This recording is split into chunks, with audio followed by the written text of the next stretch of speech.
Hello friends, मेरे YouTube channel पर आप सभी का स्वागत है। आज हम लोग सीटेट आधारित प्रश्नों को हल करेंगे, यानी कि सीटेट में आने वाले संभावित प्रश्नों को इस बार के सीटेट एग्जाम में जिस तरह के क्वेश्चन पूछा जा रहा है उस तरह के इम्पोर्टेंट क्वेश्चन को हम लेकर आए हैं। इसमें 15 क्वेश्चन आएंगे। इसमें से ज़्यादातर क्वेश्चन इसी तरह के क्वेश्चन इस बार के सीटेट एग्जाम में पूछा जा रहा है, तो हम लोग इसी तरह के क्वेश्चन को आज बनाएंगे। तो चलिए हम लोग बनाते हैं। देखिए पहला क्वेश्चन देखिए, यदि किसी संख्या का 3/4 27 हो तो उसका 7वां भाग क्या है। किसी संख्या का 3/4, अगर किसी संख्या का 3/4 मान लीजिए संख्या बराबर, यानी कि लेट संख्या बराबर x, अगर मान लिया संख्या बराबर x है तो किसी संख्या का 3/4 27 हो, यानी कि उस संख्या का क्या है, इस संख्या का 3/4 यानी कि 3/4 कितना हो, 27 हो। फिर बोला है उसका 7वां भाग, फिर इसका 3/4 निकाल लेते हैं, उसके बाद 7वां भाग निकालते हैं तो कितना हो जाएगा, x बराबर इधर ये उधर गुना हो जाएगा, 3 इधर भगा हो जाएगा, तो क्या होगा 27 गुना 4 बटा 27 गुना 4 बटा 3 हो जाएगा, 3 9 27। तो हम लोग का x कितना आया, 4 9 36 आया हम लोग का। ये क्या संख्या का 3/4 कितना आया, 36 आया। अब देखिए उसका 7वां भाग किसका, इस 36 का, तो 36 का 7वां भाग यानी कि कितना होगा, 36 का 1/7। तो यहाँ क्या बोला, लगभग, इसमें लगभग आएगा, पूरा पूरी नहीं काटेगा, तो कितना हो जाएगा, 7 5 7 35 1.0 10 7 एकम 7 30 7 4 7 28। इसी तरह लगभग इतना हम लोग का क्या आएगा, वो संख्या आएगा 5.14। तो चलिए हम लोग नेक्स्ट क्वेश्चन को देखते हैं। ये नेक्स्ट क्वेश्चन है हम लोग का, देखिए इसमें हम लोग का है 1100 तक की कुल संख्याएं जो 2 और 5 से विभाजित होती है, वो संख्याएं हम लोग का निकालना है। 11 तक की संख्या, 1100 तक की संख्या मतलब 1 से स्टार्ट होकर 1100 तक की संख्या में 2 और 5 में विभाजित कौन सी संख्या होगा। तो 2 से विभाजित वो संख्या होता है जो जिसका अंत में 2 या 0 होता है, यानी कि सम संख्या सब, और 5 में विभाजित वो संख्या होता है जिसका अंत में अंतिम संख्या कितना होता है, यानी कि इकाई का अंक 0 या 5 होता है। तो लेकिन दोनों का बोला गया है, तो दोनों का बोला गया है तो क्या होगा, ये दोनों को गुना कर दीजिए, यानी कि दोनों का लॉसो निकालेंगे तो गुना करना पड़ेगा, यानी कि 2 5 दूना 10। अब 10 से कितना संख्या होगा, तो 10 से संख्या होगा तो इसको हम लोग डायरेक्ट भगा भी दे सकते हैं। इसको अगर डायरेक्ट भाग करेंगे, 10 एकम 10 1 आया, ये नीचे आएगा 0, 10 एकम 10, तो कितना आया, 1 ठो 0 आएगा।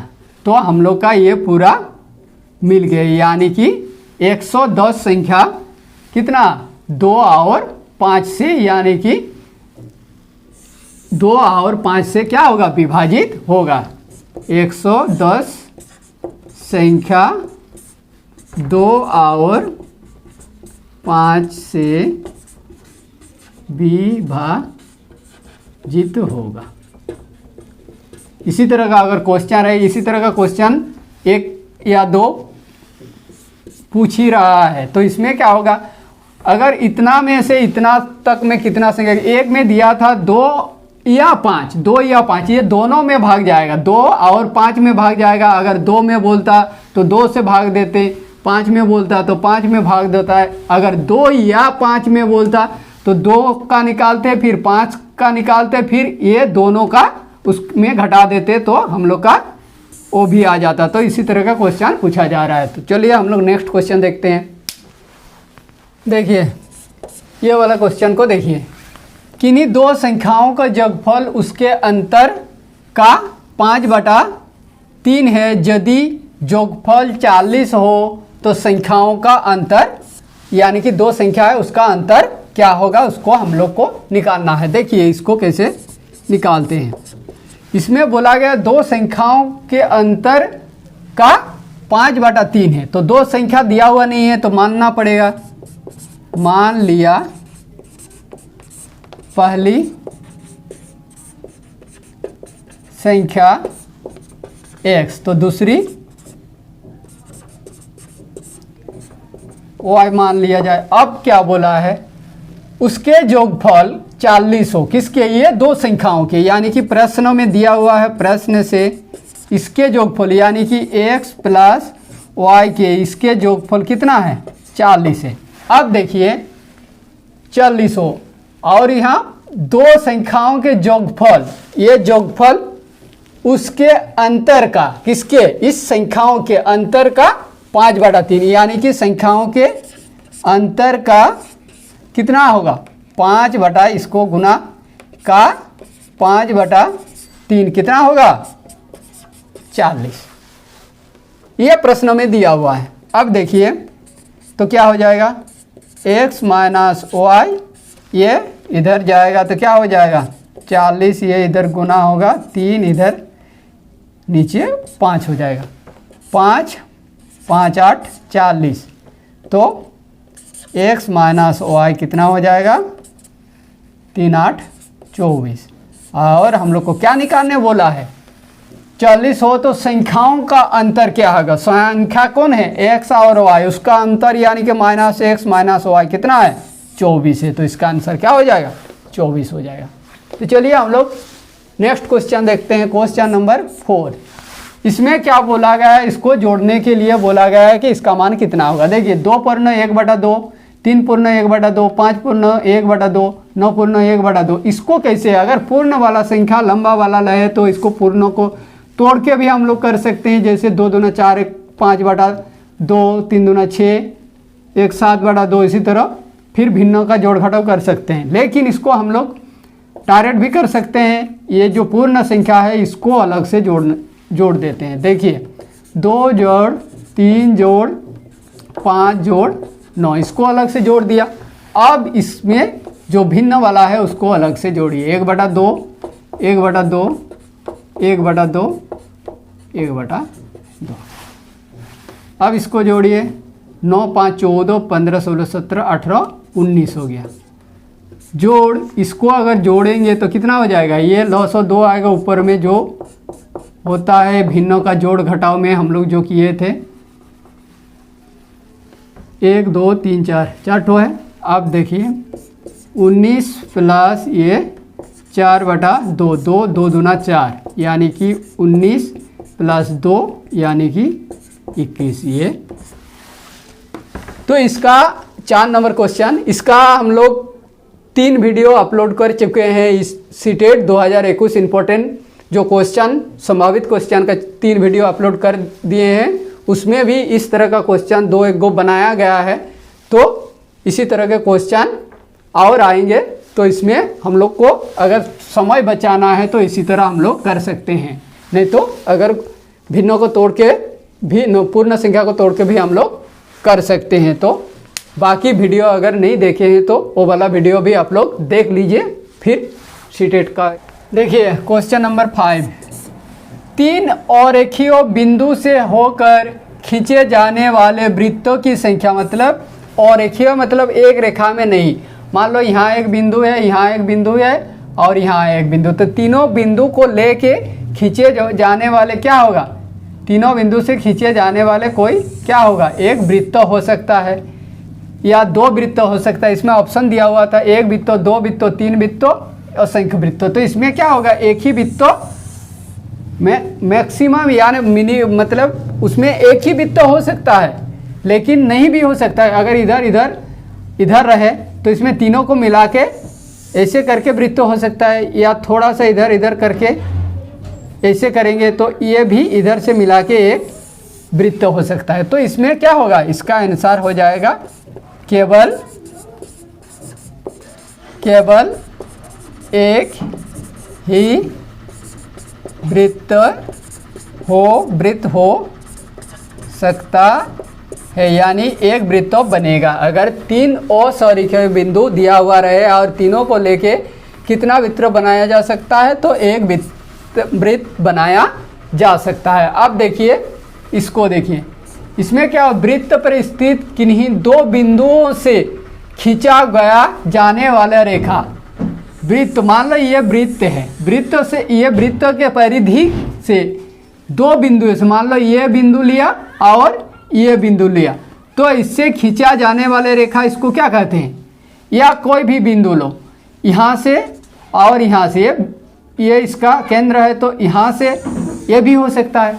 तो इसको क्या इसको कहते हैं जीवा कहते हैं, लेकिन इसको भी क्या कहते हैं, इसको कहते हैं, इसको आपका कहते हैं व्यास, व्यास कहते हैं। तो ये व्यास भी एक क्या है, जीवा होता है, यानी कि सबसे बड़ा जीवा वृत्त का होता है। वृत्त में क्या होता है, वृत्त अगर ये है हम लोग का वृत्त है, तो इसमें ये हम लोग का त्रिज्या होता है और ये पूरा क्या होता है, डी होता है, यानी कि व्यास, और ये हम लोग का परिधि होता है। अगर इसको मानेंगे यहाँ से यहाँ, तो ये वृत्त का कोण हो जाता है, या और ये पूरा क्या हो जाता है, त्रिज्या खंड हो जाता है, और यहाँ से यहाँ इसको चाप कहा जाता है। इसी तरह तो ये क्या होगा, इसमें क्या बोला गया है कि वृत्त पर 2, ये कोई भी बिंदु 2, तो इसमें क्या होगा, एक तो जीवा भी हो सकता है और व्यास, मतलब दोनों हो सकता है, यानी कि वृत्त का जीवा एवं व्यास दोनों होगा, क्योंकि ये जीवा भी है और वृत्त का सबसे बड़ा जीवा भी है और व्यास भी है, तो दोनों हो सकता है। इसमें क्या होता है ना, यहाँ से ये पूरा केंद्र को मिला के दोनों और जो खींचा गया 2 बिंदु से, इसको क्या कहते हैं, व्यास कहते हैं, यानी कि डी इसको, और ये यहाँ से यहाँ इसको कहते हैं त्रिज्या, यानी कि आर, केंद्र से किसी भी परिधि को मिलाने वाली, और यहाँ जो बचता है ये त्रिज्या खंड होता है। इसका एक वीडियो हम बना दिए हैं, आप लोग उस वीडियो को जाके देख लीजिए। अब देखिए नेक्स्ट क्वेश्चन, क्वेश्चन नंबर 7। इसमें क्या बोला, वृत्त की सबसे बड़ी जीवा। अभी बताया इसमें कि वृत्त हुआ, वृत्त का कोई भी 2 परिधि को मिलाने वाली रेखा जीवा होता है, ये भी जीवा, ये भी जीवा, ये भी जीवा, ये भी जीवा। मान लो इसका एक ये केंद्र है, तो इसको भी जीवा कहेंगे, इसको भी कहेंगे, इसको भी कहेंगे, इसको भी कहेंगे, इसको भी कहेंगे, तो ये सभी क्या हुआ, जीवा हुआ। लेकिन क्या बोला, वृत्त की सबसे बड़ी जीवा होता है, सबसे बड़ा कौन सा हुआ, ये हुआ, बीच में खींचा गया, तो ये बीच में खींचा गया कि इसको क्या बोला जाता है, इसको बोला जाता है व्यास। क्या बोला जाता है, व्यास, यानी वृत्त की सबसे बड़ी जीवा क्या हो जाएगा, व्यास। तो इसका आंसर क्या हो जाएगा, व्यास। चलिए हम लोग नेक्स्ट क्वेश्चन देखते हैं। देखिए ये वाला क्वेश्चन, 1 सेकेंड 1 घंटे का कौन सा दशमलव है, 1 सेकेंड 1 घंटे का कौन सा दशमलव है, तो इसको कैसे निकालेंगे। देखिए 1 सेकेंड, 1 सेकेंड बराबर कितना घंटा होगा, घंटे में बोला है 1 घंटा, तो घंटे में बोला 1 सेकेंड बराबर कितना घंटा, 1 घंटा बराबर कितना होता है, 3600 सेकेंड होता है, यानी कि 1 घंटा बराबर 1/3600 सेकेंड। तो इसको एक एक करके 1 घंटा 1 सेकेंड बराबर 1/60 मिनट हो जाएगा, होगा ना, या 1/60 गुना 60 से घंटा हो जाएगा, होगा कि नहीं होगा। 1 घंटा बराबर 3600 सेकेंड, तो 1 सेकेंड बराबर 36 घंटा, यानी 1/36 घंटा, यानी कि 1/36 घंटा। ये हम लोग का घंटा में आ गया। अब देखिए इस घंटे को हम लोग को क्या करना है, कौन सा दशमलव, दशमलव में करना है, तो इसको दशमलव करेंगे, यानी कि 1/36। तो 1 को 36 से भगा देंगे तो हम लोग को दशमलव में आएगा, तो 1 को 36 से भगा देंगे, 0.123, 1 2 3, फिर आएगा ये 28 क्या हो जाएगा घंटा हो जाएगा, यानी कि इतना घंटा ये दशमलव में हम लोग का आ जाएगा। तो आई होप आप लोग को ये वीडियो पूरा समझ में आ गया होगा। ये हम लोग जो क्वेश्चन बनाए हैं ये इस बार के एग्ज़ाम में इसी तरह के क्वेश्चन आ रहा है, उसी को हम लोग निकाल के इम्पोर्टेंट क्वेश्चन को बनाएं। तो एग्ज़ाम में जाने से पहले इस क्वेश्चन सबको आप एक बार ज़रूर देख के जाइए, क्या पता इस 100 में 2-4 को आ भी जाने की संभावना है। तो आई होप आप लोग को ये वीडियो पूरा समझ में आ गया होगा। नेक्स्ट पार्ट में इसका और कुछ इम्पोर्टेंट क्वेश्चन लेकर आएंगे। इसी तरह हम लोग का इम्पोर्टेंट क्वेश्चन का सीरीज चलते रहेगा जब तक सीटेट एग्ज़ाम ख़त्म ना हो जाए। तो आज की क्लास में इतना ही, हमें इजाज़त दीजिए, धन्यवाद।